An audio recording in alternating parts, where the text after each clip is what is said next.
भक्ति भाव से परिपूर्ण चैनल कर्म योनि में आप सभी का हार्दिक अभिनंदन है। दोस्तों, किसी पर शनि की 7.5 होती है तो विद्वानों द्वारा कहा जाता है कि आप पीपल के वृक्ष की पूजा करें। आखिर इसके पीछे का कारण क्या है, आइए इस रहस्य को हम आज इस वीडियो के माध्यम से जानते हैं। पीपलाद ऋषि का नाम आप सब ने सुना होगा। वह महर्षि दधीचि के पुत्र थे। महर्षि दधीचि जिन्होंने अपनी हड्डियां दान कर दी थी, जिससे इंद्र का वज्र बना और वृत्तासुर का संहार संभव हो पाया। यह घटना ब्रह्मा पुराण की है। शमशान में जो महर्षि दधीचि ने मांस पिंड का दाह संस्कार हुआ था, तो उनकी पत्नी अपने पति का वियोग सहन न कर पाई और पास में स्थित पीपल के वृक्ष की कोटर, जो जड़ों के कारण एक गहरा गड्ढा बन जाता है, उसमें अपने 3 वर्ष के बालक को रखकर स्वयं चिता पर सती हो गई। इस प्रकार महर्षि दधीचि और उनकी पत्नी का बलिदान हो गया। किंतु पीपल की कोटर में रखा बालक भूख प्यास से तड़पने लगा और चिल्लाने लगा। जब कोई वस्तु से नहीं मिली तो कोटर में गिरे हुए पीपल के फल खाकर वह बड़ा होने लगा। एक दिन देवर्षि नारद वहां से गुजरे। नारद ने पीपल की कोटर में बालक को देखकर उससे उसका परिचय पूछा। बालक ने अपना परिचय दिया और बताया कि मैं नहीं जानता कि वह कौन है। नारद ने पूछा कि तुम्हारे जनक कौन है। तब बालक भी उसी तरह का उत्तर दिया कि वह नहीं जानता कि उसके जनक कौन है। तब नारद जी ने अपना ध्यान धरकर उस बच्चे के बारे में पूरी जानकारी निकाली और उसे बताया कि तुम महान दधीचि के पुत्र हो।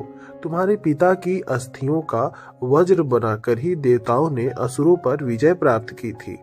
नारद ने बताया कि तुम्हारे पिता दधीचि की मृत्यु मात्र 31 वर्ष की उम्र में ही हो गई थी। बालक ने अपने पिता की अकाल मृत्यु के बारे में जानना चाहा। तब नारद जी ने बताया कि उन पर आई इस विपत्ति का कारण शनिदेव की महादशा थी।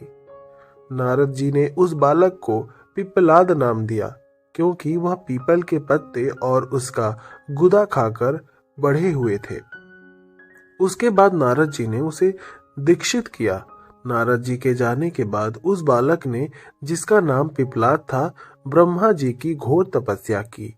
ब्रह्मा जी ने जब बालक से वर मांगने के लिए कहा तो पिप्पलाद ने अपनी दृष्टि मात्र से किसी को भी जलाने की शक्ति मांगी। ब्रह्मा जी ने उसे वरदान दे दिया। ब्रह्मा जी के वरदान के बाद पिप्पलाद ने सबसे पहले शनि देव का आवाहन किया और उन्हें अपने सामने प्रस्तुत किया। सामने पाकर उन्होंने शनि देव को भस्म करना शुरू कर दिया। शनिदेव शरीर से जलने लगे। ब्रह्मांड में कोलाहल मच गया। सूर्यपुत्र शनि की रक्षा के लिए सारे देवता विफल से प्रतीत होते गए। सूर्य ने अपनी आंखों के सामने अपने पुत्र को जलता हुआ देख ब्रह्मा जी से उसे बचाने के लिए आग्रह किया, विनय किया, निवेदन किया। ब्रह्मा जी ने स्वयं पिप्पलाद के सम्मुख प्रकट होकर शनिदेव को छोड़ने के लिए कहा, किंतु वह तैयार न हुए। ब्रह्मा जी ने एक के बदले 2 वरदान मांगने की बात कही। तब पिप्पलाद ने खुश होकर वो वरदान मांग लिए। पहला, जन्म से 5 वर्ष तक किसी भी बालक की कुंडली में शनि उसको कारक नहीं होगा। पहला वरदान ये था, जैसे मैं अनाथ हुआ, शनि के कारण कोई और अनाथ नहीं होगा। दूसरा, उन्होंने वर मांगा कि मुझे अनाथ को पीपल में शरण दी थी, अतः जो व्यक्ति सूर्योदय से पहले पीपल वृक्ष पर जल चढ़ाएगा, उस पर शनि की बुरी महादशा का असर नहीं होगा। ब्रह्मा जी ने तथास्तु कहकर वरदान दे दिया। तब से पिप्पलाद ने उसी वक्त जलते हुए शनि जी को अपने ब्रह्मदंड से उसके पैरों पर आघात करके मुक्त किया, जिससे शनिदेव के पैर क्षतिग्रस्त हो गए और वह पहले जैसी तेजी लायक नहीं रहे। अतः तभी से शनिदेव को शनैश्चराय, जिसे हम आम भाषा में शनिश्चर कहते हैं, कहा जाता है कि रथ या शनिश्चरा जो धीरे चलता है, वह शनिश्चराय आग से जलने के कारण शनि की काया काली पड़ गई। आप अक्सर किसी भी पीपल के पेड़ के नीचे शनि की काली मूर्ति जरूर देखते होंगे। उसके पीछे यही पौराणिक कारण है। जब शनि देव की महादशा या साढ़े साथी चलती है तो आपके लिए अच्छा नहीं है। तो ज्ञानी जनों के पास बहुत सारे उपाय होते हैं, परंतु आम जनों को करने का एक साधारण सा उपाय मैं आपको बताता हूँ, जिसका आपको 100% लाभ मिलेगा।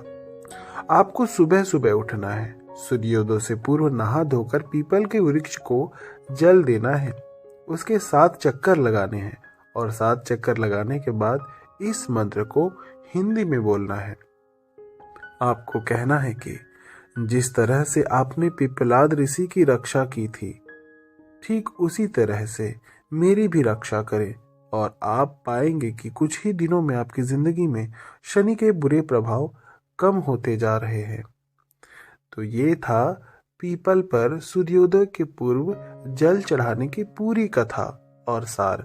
ऐसे ही अनोखी भक्ति भाव से परिपूर्ण कहानियों कथाओं पर आधारित वीडियोस के लिए हमारे चैनल को सब्सक्राइब नहीं किया तो सब्सक्राइब जरूर करें।